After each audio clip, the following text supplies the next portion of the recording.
In Wake Up Money this morning, a very timely topic, how to buy a foreclosed property. Chris Schilling with Turbo Realty joins us. And Chris, there's certainly no lack of inventory when it comes to foreclosures here in the Houston area. Before we get to exactly how you go about finding them and buying them, what kind of person does a foreclosure fit? Who would be probably more interested in buying a foreclosure? Well, it's two different kinds of folks. It's either folks that are looking for a good deal, so you can find great communities that just happen to have, excess inventory, or someone went under, lost a job, had a divorce in the family.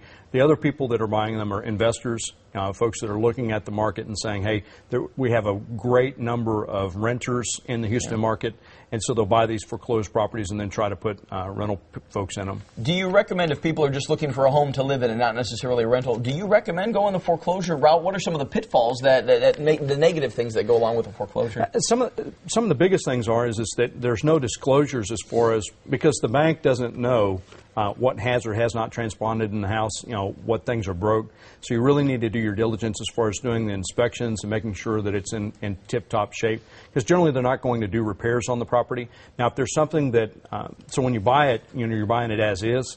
So that's one of the hard parts about buying it, because you just don't know. So make sure to get inspected, and then you can negotiate those repairs, hopefully, with those guys, if there's something that's a major ticket item. So once you decide you want to go the foreclosure route, you want to purchase a foreclosure, where can you go to find all of them that are out there? It's hard to find them. There's not. Probably the best repository for information on them is HER.com, the Houston Association of Realtors. We have probably one of the best websites in the United States. So you can find properties there, and you can search specifically for foreclosure or distressed properties. The other places that you can go, the Veterans Administration has VA loans, and so they'll have properties that they'll sell. You can also go to FHA, the Federal Housing Authority, and they have a site and a link where they can get the foreclosed properties, and also HUD. So the Housing and Urban Development will have properties. So there's all of these different entities that you can go search. What kind of deals are you seeing out there right now? The deals are pretty good. Now you're not going to buy them for 50 cents on the dollar or 20 cents on the dollar, but you had mentioned one that was in your community that was like $220, and they bought it for $160.